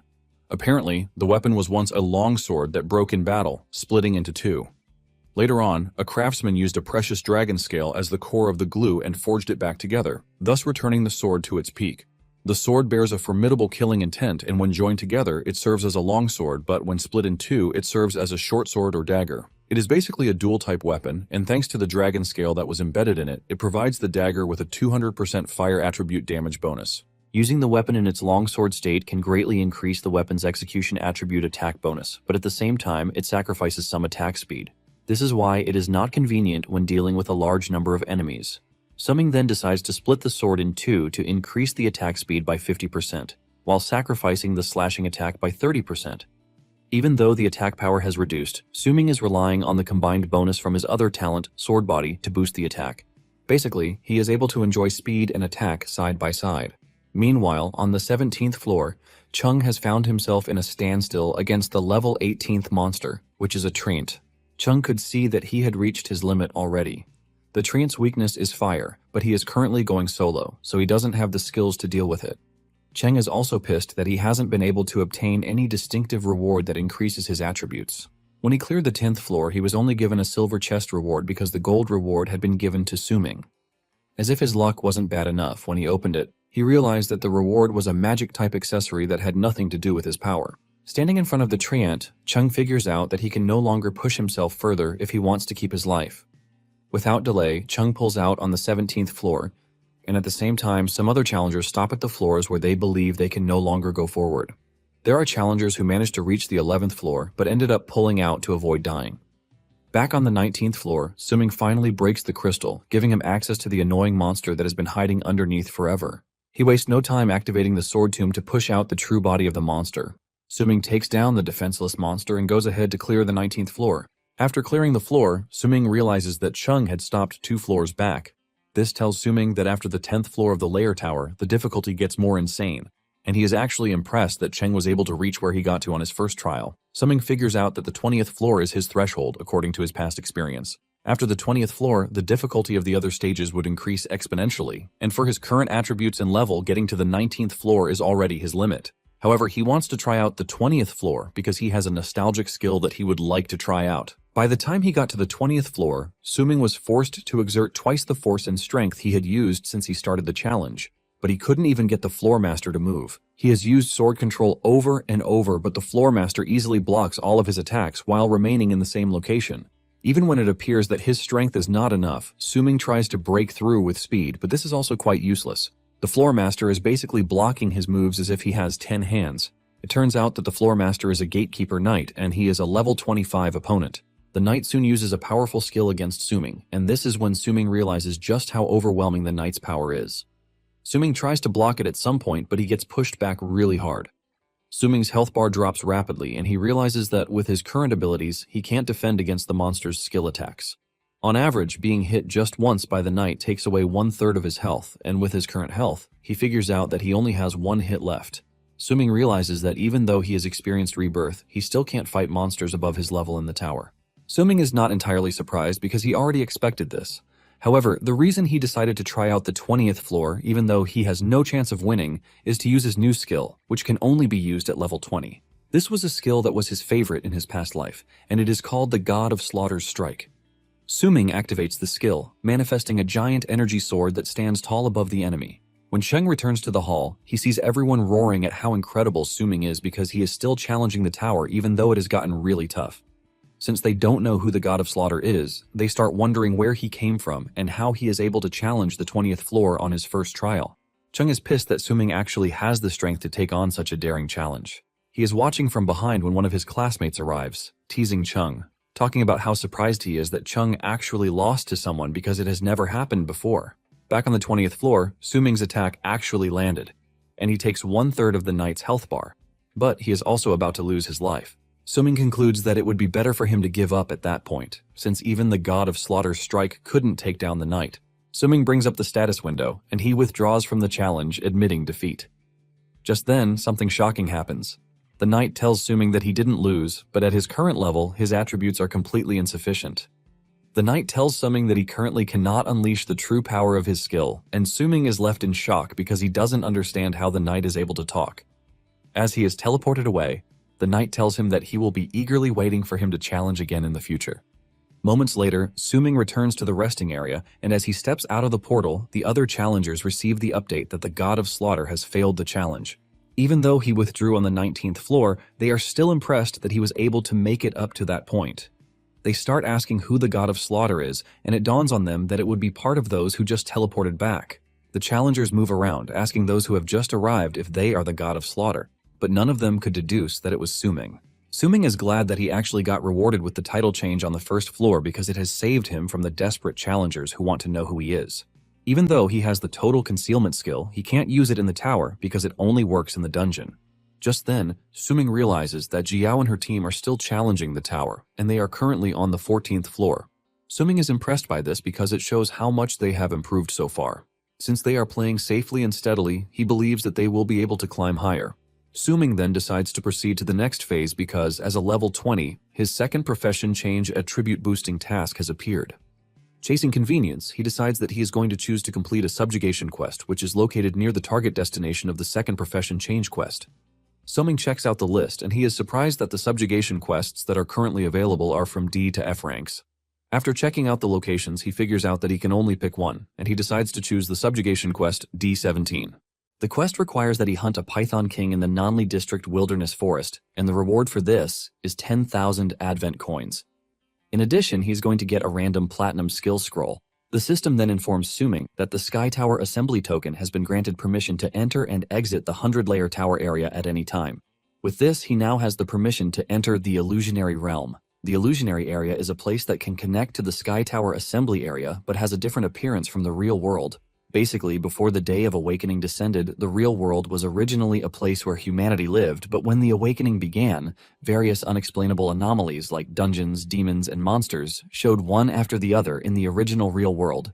Humanity began to merge and enter the world of the awakened professions, and through the sacrifices and efforts of predecessors, order was re-established in the chaotic real world that was destroyed after the descent of the Day of Awakening. Because of this, the Illusionary Realm was born, and it was isolated from the real world where humans mainly live. It is allocated as a living space for demons and irregular beasts. This is why they now have the peaceful world that they currently have. The trials of the 100-layer tower are exactly the threshold that opens the illusionary realm for novice challengers to explore. There is a rumor that the peak of the 100-layer tower buries all the truths of the world's descent day, and Suming wasn't able to reach there in his past life. However, in this new life, he plans to reach the peak. Just then, the system tells him that a portal has been opened for him, and if he would like to select the destination area inside the illusionary realm. But Suming says no because he wants to take a trip to the real world. The system takes his instruction and opens a portal for him to the real world. At the same time, he gets a reward for challenging the 20th floor, which is 10,000 Advent coins. Suming smiles because the money came just right in time for the order he made 2 days earlier. It turns out that it is an order for his first advanced weapon. Upon arriving in the real world, he heads to the weapon trading center. Being there again reminds him that it was where he obtained his first silver weapon by opening stones, but the weapon is already past what he needs for his future challenge, although the weapon has effects that he really admires. Because of this, he had made an appointment 2 days earlier with a certain strange person in the weapons center. Even when Jiao and others suggested that they go to the weapons center together, he refused, saying he was going to a different location from where they were going. Suming heads to the basement to meet his new acquaintance, a female blacksmith. The lady welcomes Suming, telling him that he came late, but she is more interested in whether Suming brought the remaining balance. Suming transfers the money to her, and he is given the weapon replica level upgrade device. Even though his talent, the sublimation of all things, can only be used on an item once, the upgrade result is random.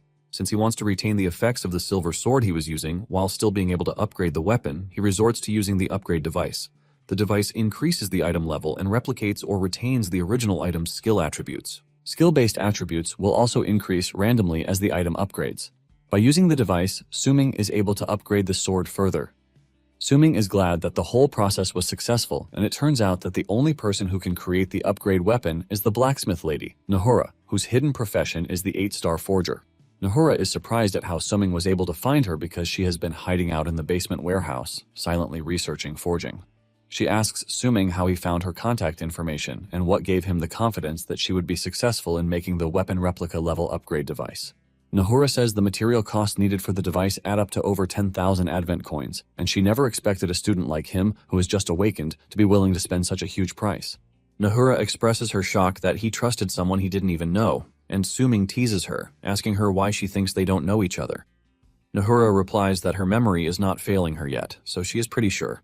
Suming quickly tells her that he is only joking. However, he actually knows her from his previous life. Nahura was a formidable weapon forger, and even though she is only 8-star, her hard work and relentless passion end up helping her achieve greater future achievements. Suming collaborated with her many times, and she helped him forge his own unique weapons on multiple occasions. However, he paid huge prices to obtain her expertise in his previous life. Since she is currently impoverished at the moment, Suming believes that it is the best time to work with her because little money would look big to her. Suming then decides to play his card, and he tells Nahura that he is aware of her financial trouble for the next weapon that she wants to develop. Nahura is shocked to hear this, but before she can start asking questions, Suming tells her that he is willing to invest 10,000 Advent coins first. He mentions that the more he finishes his quest and receives the rewards later, the more he will continue to increase his sponsorship for her. Nahura is blown away when she hears this, forcing her to ask Suming if he is telling the truth. Suming assures her that he is not lying, and Nahura immediately concludes that Suming is an angel sent from heaven.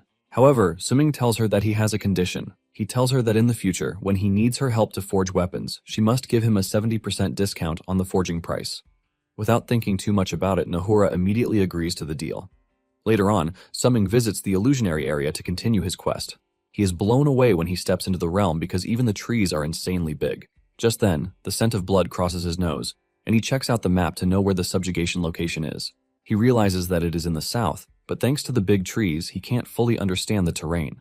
The trees are also too tall to climb on as he did in the novice dungeon, but he has a method that he would like to try. Even though he is not a true sword controller in his profession, he still has the sword control skill. He figures out that everything would be better if he could learn to fly on a sword like the real sword controllers. Suming whips out his sword and decides to give it a try. He steps on the sword and activates the sword control, but he falls off the sword and hits his head. Suming is not entirely surprised that the skill didn't work. But something surprising happens when he grabs the sword. The sword starts flying, dragging him along, and this is when it dawns on him that he might not be able to stand on it to fly, but he can use it to fly by grabbing the weapon and using the sword control to designate a target while continuously activating the skill. Suming cuts through the dense vegetation using this improvisation, and he is blown away by how nice the view from above looks. While heading to his target, 3 Awakened also arrive at the D17 subjugation quest area. Surprisingly, they are there for Suming, who just accepted the quest all by himself. One of the trio believes that Suming is quite brave to have taken on the quest alone, but her colleague thinks Suming is just a noob who knows nothing. He suggests that they relax and allow the dude to die at the hands of whatever monster he runs into. However, the team leader, who is level 27 Awakened, suggests that they move quickly to kill him so that they don't lose the bounty on him. Moments earlier, Zhang had given up on the tower challenge when he got to the 13th floor. He is pissed at himself for falling behind from the start, which prevented him from forming a team, thus resulting in a disappointing first tower climb for him. When he arrived at the resting area, he realized that most people had left too. This basically means he has fallen behind in the challenge progress as well. He checks out the leaderboard and he is surprised that Suming is not on the list. He wonders if Suming quit the challenge, which is why his name is not on the list. Zhang is frustrated by this because even if he finds someone who can assassinate him, he doesn't know where Suming is. Zhang is thinking about what to do when he hears Jiyao and her team returning from the tower climb. Zhang quickly hides to hear what they have to say. It turns out that the team was able to get to the 15th floor, and this is thanks to their incredible teamwork. Yunqing says it is actually pretty nice that they were able to get this insane score without Suming's help. The trio then suggests that they go ahead to the next quest because they have wasted time already. Jiyao tells her friends that she contacted Suming, and he revealed that he had already taken a subjugation quest, so he's gone already. Yunqing is surprised that Suming is planning to complete a subjugation quest all by himself. While they are busy discussing the details of the mission, they have no idea that Zhang is hearing everything. Zhang is able to find a clue from everything they have said, and he immediately contacts the assassins, telling them to find Suming to kill him. Suming finally arrives at the South District, which is the target for the subjugation quest. He realizes that the district has been left dilapidated. There are also corpses of villagers lying around, and he figures out that it is a beastman's village. Judging from the corrosive liquid on the bodies, he figures out that it is thanks to the snake venom. This only proves that his target is close, but he soon realizes that there is another scent aside from blood. He tracks down the scent, and to his disappointment, it turns out to be the snake's big poop. This tells him just how big the python is, and suddenly, he senses that something is behind the tree. Suming hurls his sword toward the tree while demanding that whatever is hiding there step out. Suming is stunned when he sees a cat girl screaming at him in fear, telling him not to come close. She threatens to cut Suming with her sharp claws, but what Suming sees is a helpless girl who poses no threat to him. Suming turns around to leave while calling the girl a pet, but she yells at Suming, telling him that she is not a freaking pet. She is a level 3 catfolk, and she asks Suming if he is also there to attack the village. Using his Eye of Insight, Suming realizes that the girl has the assassin profession and her name is Laya. Just then, Suming throws a bottle to Laya, and when she asks what it is, he reveals that it is a healing potion. He suggests that she take it because she is injured. Suming assures her that she has nothing to worry about because he is not there to attack her village. Suming points out the fact that the village is already gone, so there is nothing else for him to attack. Suming then reveals that his target is actually the python that attacked her village. Laya is worried when she hears this, telling Suming that the python is very dangerous, so it is not advisable for him to go alone. Suming tells Laya that she has nothing to worry about because he actually came because of the snake. Just then, Laya tells Suming that she can find the python's nest, but she wants Suming to take her along. With tears in her eyes, she tells Suming that the deadly python ate all of her family members. Later on, the two are seen traversing the thick, dark forest, and at this point, Suming believes that Laya doesn't know what she is doing. However, Leah lets him know that the python they are looking for is right ahead. Suming stands there clueless, saying he can't see anything, but Laya suggests that he look up. Suming then does as told. and to his shock, the python is curled up at the top of the tree. Suming staggers back in shock because of how scary and large the python is. Suming realizes that it is more massive than he expected, and this is when it dawns on him that a D-rank quest isn't supposed to be underestimated. Suming concludes that he has to reconsider his original plan to kill the python. Suddenly, they are attacked by the assassins. Laya is able to warn Suming just in time for them to get out of the way. They avoid the arrows that would have ended them, and the assassins finally decide to show themselves. The squad leader commends Suming, telling him that he is quite capable. He didn't expect that a mere level 20 student would be able to dodge their ambush, but he let him know that he won't be lucky enough to dodge it the next time. The dude confidently tells Suming that he is going to die that very day. Without holding back, the trio unleashes their attack on Suming in an attempt to one-shot him. Suming manages to dodge the arrow attack, but the mage tells Suming that he doesn't have what it takes to dodge her magic. She unleashes her fire magic on him, forcing him to leap backwards, but he gets slightly hit. Suming is still trying to gather his strength when the team leader appears right in front of him. The dude slams really hard into a tree, leaving a cloud of dust. The assassin leader walks toward him, mocking him for being so weak. He talks about how it is actually stupid to have hired a bunch of them to handle someone as weak as Suming. The trio gangs up on Suming's location, talking down on him, saying he is just easy money. With his health bar running down, Suming decides to ask them if they can tell him who sent them to kill him, since he is about to die anyway. The leader decides to tell him, since he is on the verge of death. As he raises his big sword, ready to cut him down, he reveals that Zhang was the one who sent them to kill him. The dude slashes Suming's chest, cutting him in half. Leah watches in horror when she sees this, but there is nothing she can do. Suddenly, they hear Suming's voice cutting through the forest, saying he actually guessed right about who wanted him dead. Suddenly, they see Suming standing on a tree branch, and he looks hale and healthy. While he is standing there, he is already using his Eye of Insight to figure out their level and skills. The assassin leader is confused, and he believes that Suming is a twin, but Suming lets him know that what they killed is a set clone. It immediately dawns on the squad that Suming has played them. From his analysis, Suming realizes that the archer is level 23, and the female mage is level 25. Basically, in the regular survival of the fittest world, hunting each other down is a common occurrence. But in order to protect the basic survival balance of the awakened, laws and regulations were put in place.